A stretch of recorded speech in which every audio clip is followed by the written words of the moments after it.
Welcome back to Tales from the PowerAge. How you doing, guys? Yeah, good. Cheers. Hello, everyone. Yeah, good. Right, tonight we're taking you back a long time ago, all the way back to 1992. Before we do that, though, for any avid watchers that haven't subscribed yet, please hit the house bell and give us a sub. If you want to get involved, please do. Give us some comments. Give us your memories from this say weekend. It probably was weekend for those of you who were camping in, but those who went for the day, give us your comments and recollections from the day, and also let us know what you think of the bands that were at this iconic Monsters of Rock in 1992. So let's kick off, as always, with the programme and the ticket. Yay. No one's got a programme up to hand, but, we're at a point in time here where we probably weren't so concerned, but apparently there is a programme in our midst, but we can't just lay our hands on it. But I can lay my hands on a ticket. So there you go. That's me. All these years later. How many years later? Like Iron Maiden. If you're watching this in 2034, that's a lot of years ago. 32 years ago. So there you go. There it goes, long time. Quality, still in quite good nick considering. Yeah. But yeah, just a Maiden ticket really at Donington Park. And then I guess similarly on the left there, this is probably the first time they announced something, the one on the left, before the rest of the lineup was secured. And then you get the classic sounds, I guess Kerrang, but the simple black and white version, which we all love. And we always used to scour the addresses to see if there was a ticket outlet near us. Yeah, that's what we used to do back in the day. And it just a day before my birthday, so it's a good weekend lined up. And then we get to the serious stuff. These posters are bloody brilliant. I'm sure you'll agree. Artwork was done by Mark Wilkinson. Well, I think it was Monsters of Rock then, which probably got him the job to do Iron Maiden, post Derek Riggs and post a few other guys that did a few other album covers at this point in time when they needed help.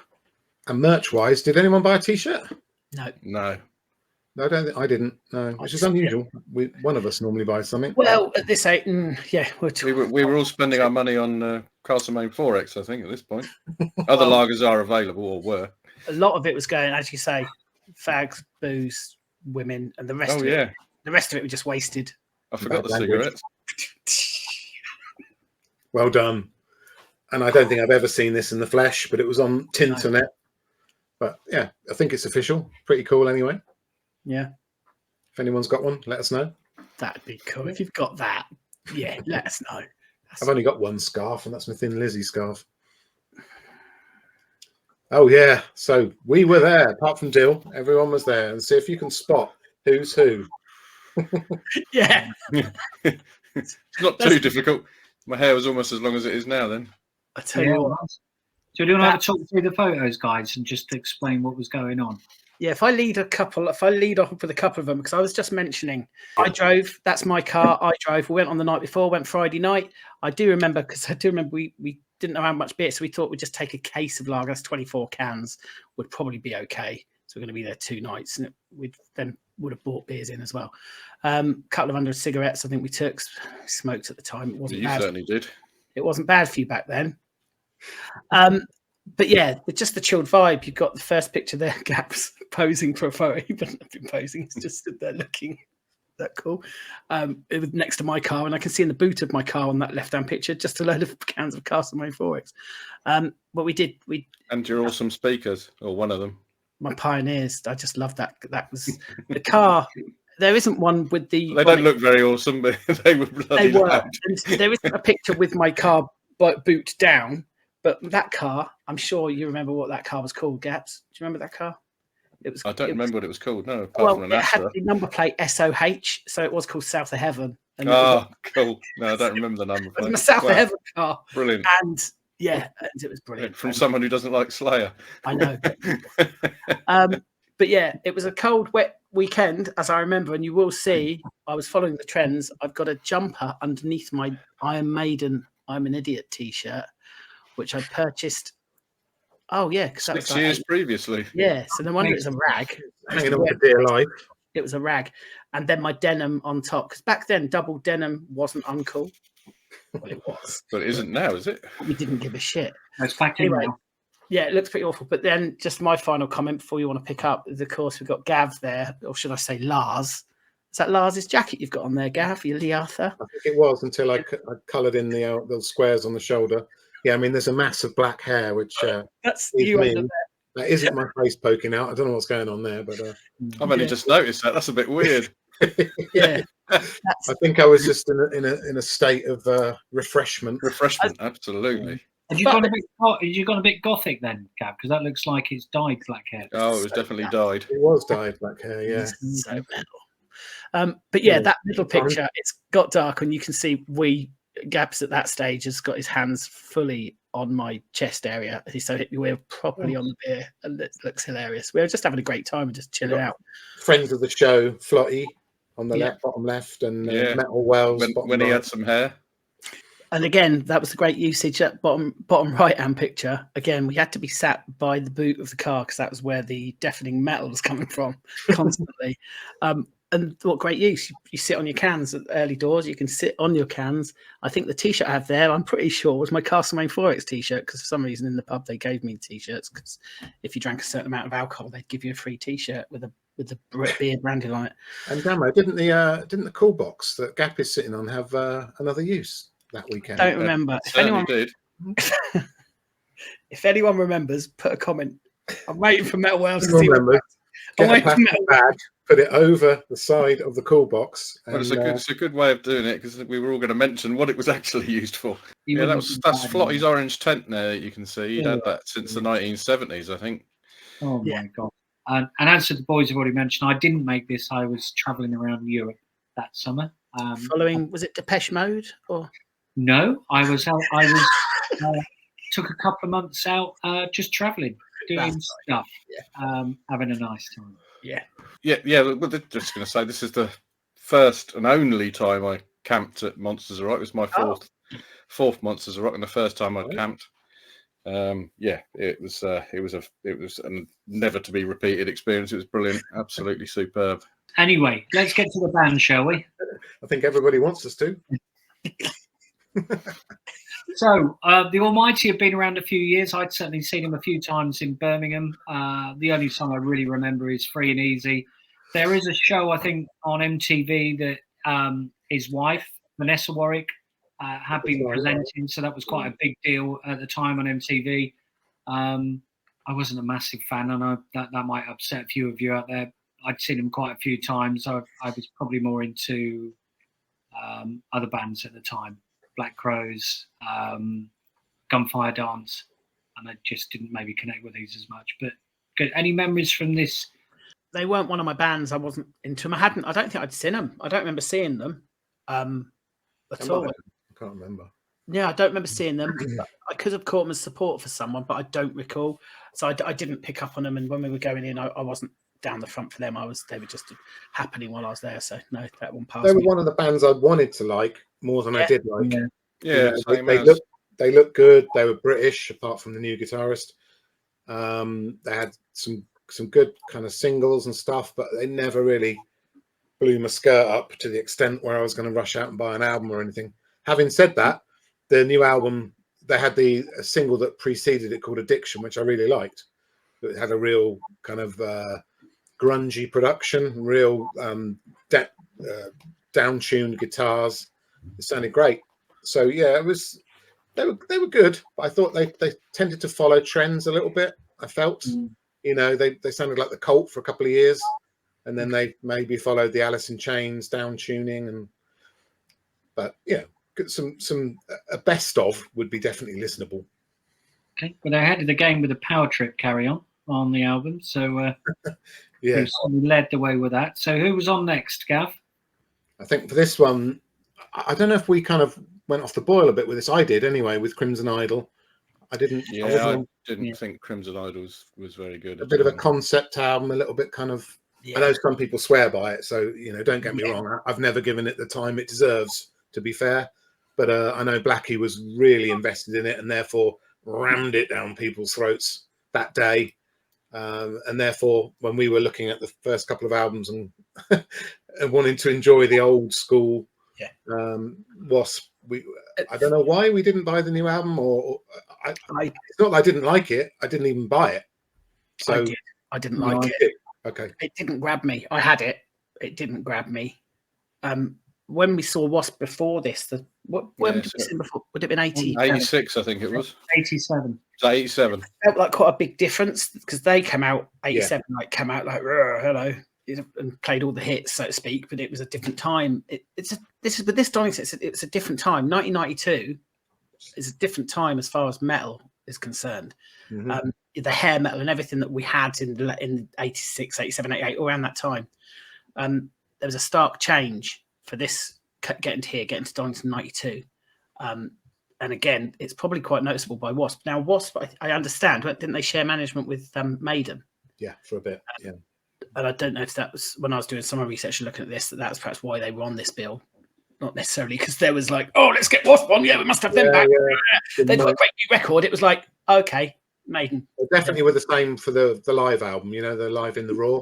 Yeah, there's just words. And again, it's that internet type thing. So whether it's true or not, if anyone can let us know. But yeah, so they were on there with this and they didn't. Yeah, good point. Never made that. They didn't rock us like they did the previous time round, which is a shame because I've seen them since. They've been really good and that. But yeah, this didn't grab me too much.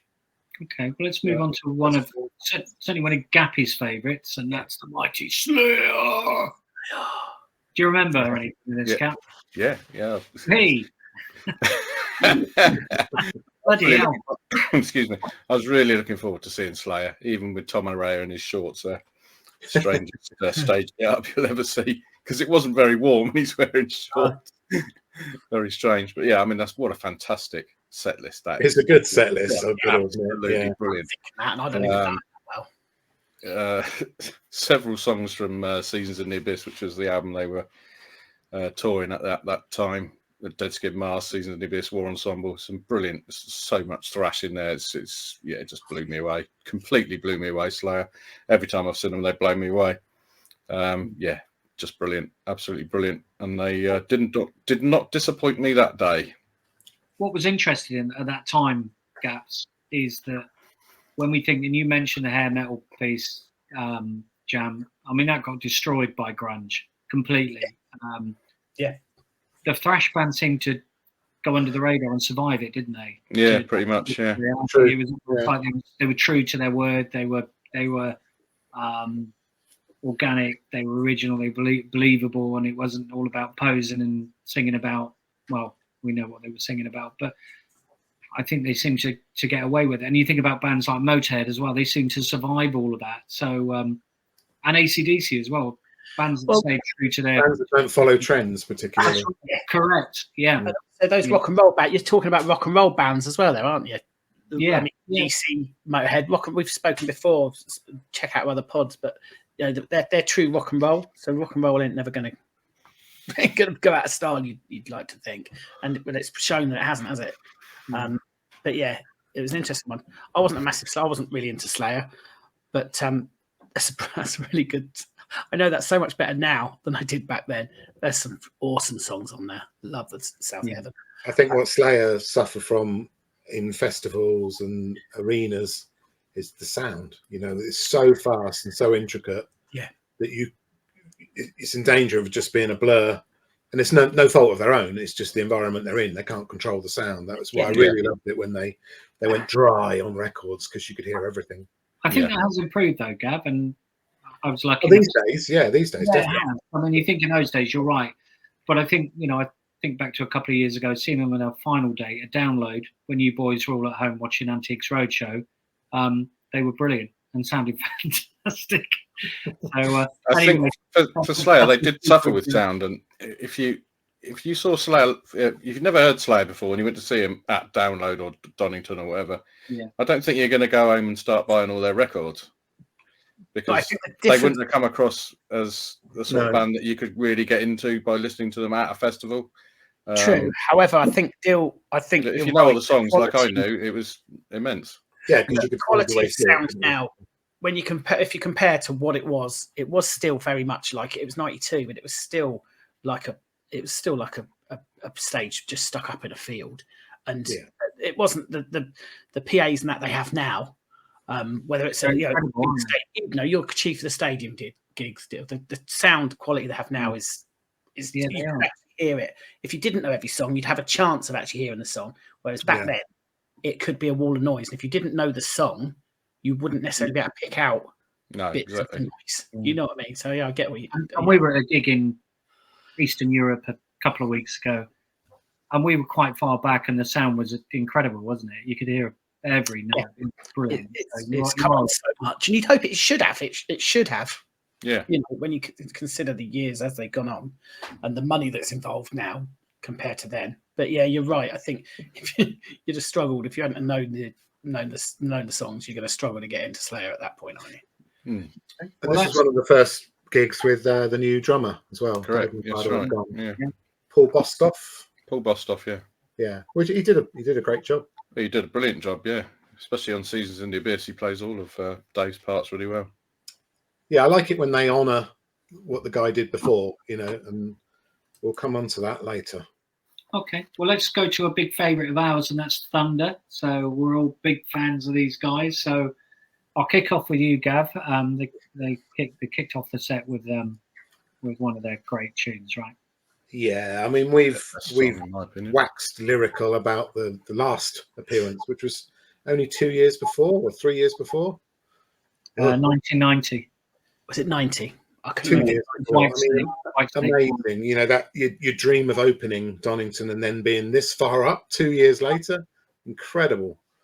And they, I remember they delivered, maybe not quite to the extent, not their fault, but the songs, I think, off the new album, as it was at the time, were a little bit more kind of laid back and a little bit more, introspective, not necessarily just like hard-hitting rock songs.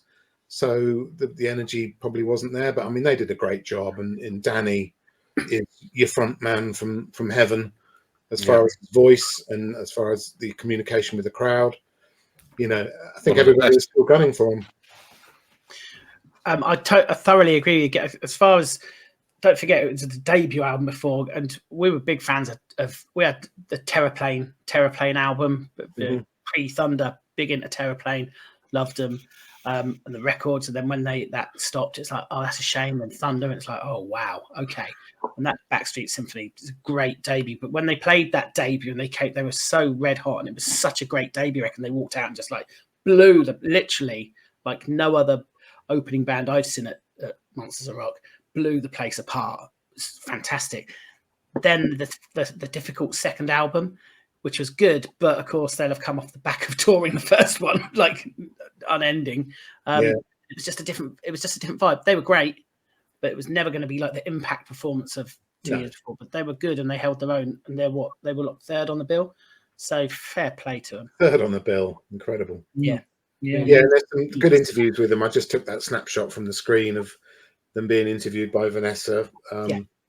It's an entertaining interview if anybody wants to look it up on YouTube. Really good coverage, isn't there? You can find on YouTube. Yeah, as we get older, newer, you get more and more video. Really it's really interesting.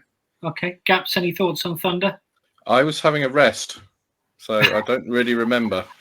And I swore that I'd never seen Thunder before when we saw them at Download in 2018, and maybe I didn't because I was probably resting after Slayer. Brilliant. Okay, well, on that consistent note, let's move to another band that we're all really into. I'd seen these a few times up until this point. Didn't go to this year, as I'd already mentioned. They'd supported Bon Jovi at Milton Keynes Bowl on the New Jersey tour with Vixen and Europe, I think. They'd also supported Motley Crue with White Lion, and they'd also supported Guns N' Roses at Wembley Stadium. So these were real hot property at the time.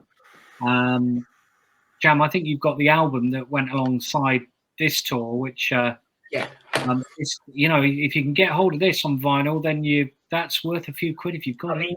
I bought it on CD. Oh, I'm gutted. I bought it on CD. I only got this last year because it's one of those records that I always wanted. Yeah, Deal got it back in the day. I got it on CD, and it's one of those ones that I just wanted it. They have reissued it. It has been reissued in the last year or so. Recently, yeah, it was reissued in 2023. Yeah, I don't want the reissue. So you can get it for 20 odd quid, which is nice. sterling. But yeah, I paid a few more for the first press. How many bands that we've waxed lyrical about Skid Row? Their debut album is right up there, and if you check out our pods, make sure you subscribe to our pod, and then you'll get all these in your inbox or whatever. But Skid Row, when we did a pod with them backing up Motley Crue, but that debut album is outstanding. But for what they then did to then take it to a completely, I just spoke about Thunder's second album. Their second album, Slave to God, was so metal and had so much attitude. They managed to take the rock vibe that they had in their debut and then realize that there was a world going on out there with all this grunge and all this new stuff, and went, yeah, okay, well, let's blow this mother apart. And they really did. They weren't thrash metal. It was so heavy and so freaking brilliant and so much attitude. I loved the record, and I was so looking forward to seeing them, and they were brilliant. But from the pictures, when I've been doing the research, I believe it was raining, but it mattered not. It didn't matter. But does anyone remember? I think Sebastian slipped over at least once because he was he did. Metaling his head, just being so metal and not giving a shit. Literally just metaling his health everywhere, just ruling the whole. Do you know what I mean? He had such attitude, and he was just amazing. Brilliant. Yeah, he fell on his ass. I can't remember which song. It might have been the first song. That would make sense. But he didn't hold back. It didn't make any difference to him. He didn't give it. He didn't care. They were just so raucous and so in your face. And so here we are. Brilliant. I remember when the second album came out, and all of us were just going, "This sounds so metal. It's so good." Because they still looked kind of. No offense to them, but they look kind of Bon Jovi-y. The good-looking guys, long hair type metal-ish. But if we could have manufactured a band that would appeal to us, it would be, the kind of Guns N' Roses, hard-nosed but still looking good with the long hair and the that attitude, and a metal band. So it was, not necessarily. I mean, I would have gone for more the Pantera side of it, but this was they were mates with Pantera, so the pure metal rubbed off on them. And they came out with they kind of lost the cock rock and went to more, metal. And we lapped it up, didn't we? Yeah. Slave to the Grinders song. That's pretty metal. So metal. That's very metal. Yeah. Mm. That's Vivian. Oh yeah, we loved it. And Very I was listening to it today, thinking, what a shame they couldn't manage to stay together. Yeah. His first two albums are bloody brilliant. Ridiculous. Yes. Cool. Any other comments on Skid Row? Clearly, they did some dicking about with Children of the Damned and Enter Sandman. I mean, I get grief from banging on about not being a fan of ballads, but I love it when Gavin delivering the goods, dicking about. Brilliant. Well, they did. There's a video of Rob Halford and them doing. Yeah. Is it Delivering the Goods? It's something like that. It's one of that era Priest songs. Yeah. Yeah, I've got a 12-inch single with Delivering the Goods on. That's right. It was released to coincide with this, wasn't it? But that would probably make sense. Yeah. So that's it. By magic, the shopkeeper appears. One for the teenagers. Yeah, it includes it's got a giant poster in. So yeah, Youth Gone Wild, Delivering the Goods. Yeah, I'm not sure when it was, but yeah. Guest vocals from Priest frontman. There you go. Recorded in Phoenix, Arizona. There, folks. Phoenix, Arizona, 92. So that's pretty awesome. That is. Yeah, I mean, I'd like to see that. If that's on, I haven't checked on YouTube, but that's on YouTube. I bet that's really good. Yeah. Okay. Cool. Well, that's Skid Row. So let's get to the headline act. England's finest, Iron Maiden. We love Iron Maiden. This was an interesting turn of era because there was no Adrian Smith. I guess initial thoughts on what were the thoughts on the album that preceded this? Gaps, any initial thoughts on that? Well, we weren't big fans of the album that preceded it. I've forgotten the name of. No Prayer for the Dying. That's the one. Yeah. That's the one where they didn't do a song over 5 minutes, wasn't it, for the first time ever? And we didn't really like that one. But I do remember hearing Be Quick or Be Dead when it came out as a single. I think it was pre the album on Radio 1. That's when they used to play metal on Radio 1. And I thought, they're back. Be Quick or Be Dead is a great song. And I thought, this is going to be really good. But then I never really got into the actual album either, Fear of the Dark. But I was really looking forward to seeing them because I knew they were going to play all the decent songs as well. So yeah, I mean they were great that night. Fantastic. The tricky thing was No Prayer for the Dying. It was 1990. Yeah. It's 1990. It's a tricky time. And for us, we're 20. We've got our cars. I'm buying a cassette. It's an in-between time. I'm not buying a record because I want the cassette because I've got a car and I want to play it in my car. But cassettes, you bought an actual pre-recorded proper cassette. It sounded good in your car. We've already covered off. I had great Pioneer speakers in my blue South Devon car. Awesome. Everything was great in the world. You buy the tape, you put it in. Rah. I bought the tape, put it in. No Prayer for the Dying, and it had been recorded in a toilet. It sounded dumb, absolute dog shite. And I couldn't get over the production because Iron Maiden had always been beautifully produced, and it was everything that you wanted. So I've got everything Martin Birch wasn't. Yeah. So I've got this tape, and it doesn't. The songs aren't bad. I think Holy Smoke. I don't hate the songs on the record, on the album, but it was at a moment when it didn't get me. And then Fear of the Dark, the record that they're touring here, it was the first Maiden record that I hadn't in our era. I hadn't bought on release. I didn't buy it, and I never bought it. No, I didn't buy it either. I remember listening. Shane bought it, didn't he? I just remember listening to his version of it. Times, I think, Jan. Signing Times, I think. Yeah, you know what I mean. And this is what I'm saying. As far as Maiden headlining Donington, I was chuffed to bits because Maiden are brilliant. We've seen them umpteen times ourselves. We know they're going to put on a show, and they did. And they're really great. They're brilliant. They're not gonna disappoint you, and they didn't. But this is the first sort of time I'd seen like a major band like this that I hadn't bought their latest record and didn't know every word, which is part of life as well because we're 22. We're stepping. There's things happening. There's things changing. Yeah, kinda. Getting job or whatever. All that stuff. So yeah, it was an interesting time, but they were really good. And again, they put on a really good show.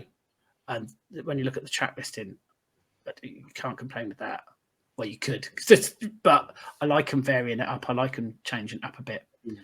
It's a weird one. The only weird one on there for me is they put Heaven Can Wait on. I love that. I like that as well. Really? Love it. Yeah. That's Sea of Madness. I'm ashamed that, but yeah, Heaven Can Wait's great. No wasted years. No Sea of Madness. No Somewhere in Time. But the wasted years later in Smith, isn't it? So they're probably pissed off with them at this point. Yeah. I don't mind. I like that with Maiden. I like it when they play songs that you don't expect. Even when we see them, we see them now. They'll play different. I don't mind that. I don't expect a band that's got a lot of records and a lot of big catalog. I don't expect them to just play the 18 tracks that they have to play because I think that's not fair. They do mix it up. Steve Harris has always been very kind of respectful of the British fans, and he always drops in a few little Easter eggs of cool stuff, Yeah. So you'll never catch me saying, for one of those major bands, you'll never catch me saying, "Oh, they didn't play." No, it's their choice because they're going to play a shed load that I like, and that's up to them. So yeah, I was really cool with the set list, and yeah, they were really good. Okay, so we're all in agreement on the day. Thumbs up for Maiden live. Yeah, definitely. Yeah, with a slight caveat of I listened to it yesterday, and the only thing that kind of bothered me was, and rightly or wrongly, Yannick doesn't more often than not follow what Adrian did. Back to my earlier point, except when he's soloing over him.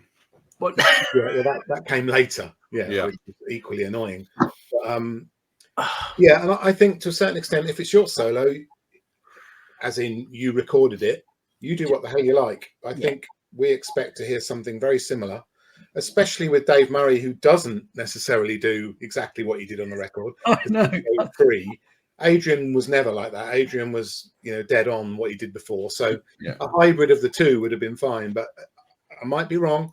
I think a lot of the solos Yannick does are very different from what Adrian did, and just caught my ear. And I thought, However, having said that, and as you're saying, listening back now, a fair comment, fair point. But at the same time, at the end of we're there on the Friday night. This is the Saturday night. We've taken a shitload of lager in with us. We're faceless at this point. We've had a great time. Basically, is what I'm saying. At the actual night of the gig, I wouldn't have noticed any of that. Oh no, not at all. No. About it. Contemporary thinking. At the time, it was a blinding gig. It's like, because I've seen videos back of gigs and I've gone, oh Christ, that doesn't sound so good. Or those lyrics, those vocals. I've even videoed the odd song at a gig and I think it's brilliant. Then I'll look at that and go, oh Christ, he's off there. You Yeah. don't notice when You don't notice when you're there. when you're there and you've got the back line in your ears. But yeah, but And out Bruce, the actual Bruce night, is an amazing front man. He always was, always will be.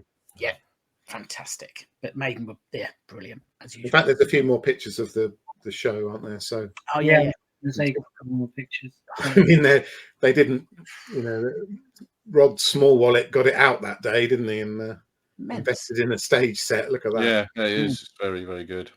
And Jamie, you'd mentioned earlier that maybe the audience numbers weren't as high. I mean, look, they're rumoured to be in 1988 when Maiden headlined with famously Guns N' Roses, Dave Lee Roth, this, etc. It was and Megadeth. It was rumoured that there were 125,000 maybe plus there, but in this, which actually would really reinforce what we were saying about the change that was happening at the time. So. Well, the numbers that I found, I was saying the numbers that I found, I was just thinking how many were at this one because I remember it being a change in time, and the numbers have been found quoted. And please correct us, if you've got a better source. But numbers around the 56,000 mark of people attending, which on the one hand you think, wow. When it first started, it was around the 60 plus. Like when 79 and that, there was like 65,000 there. But it makes sense that the climate that we were in, the changing climate of our music that we were in, it was a strange time. So there could have been new like county rules and things. There could have been restrictions. Could have been all sorts. We don't know, but no. Yeah, but it's an interesting fact anyway. Yeah. Okay, cool. So there's a couple of that's the live. Is that a bootleg, Gav? Or no, that's an official release. Okay, that's a great cover. That I love that. I never had it. I didn't buy that. No, it's one. It kind of slipped. I don't know whether it was a fan club thing initially and then it was official, but the original one was just the white. It's a bit like the Kiss from the soundboard stuff, isn't it? Except decades before, and then they re-released it with the kind of the official Monsters of Rock monster. So yeah, you can go out and buy this. And that's what I was listening to yesterday. Okay, cool. Thanks for sharing. So we've got two channels. One channel's a live channel where we upload videos from all the live gigs that we go to, and we go to a few. So keep an eye out for that. Some good stuff on there. And just a reminder, we only video one or two songs from every show because we know that can piss people off when you're older. So please check that out. Please give that a sub as well once you've subscribed to the main channel. You can get in contact with us or connect with us on Facebook, on Tales from the PowerAge, on Twitter, on TTFTPR, online at www.talesfromthepowerage.com, or you can buy merchandise on redbubble.com at TFT PowerAge. I strongly advise you to do that because there's some awesome gear on there. Oh my gosh, would you look the absolute dogs when you go out to the pub on a Saturday night with that on. And I'll be asking you, do you know Tales from the PowerAge? Anyway, hope you enjoyed that. See you later. Cheers. Cheers, guys. Cheers, fellas.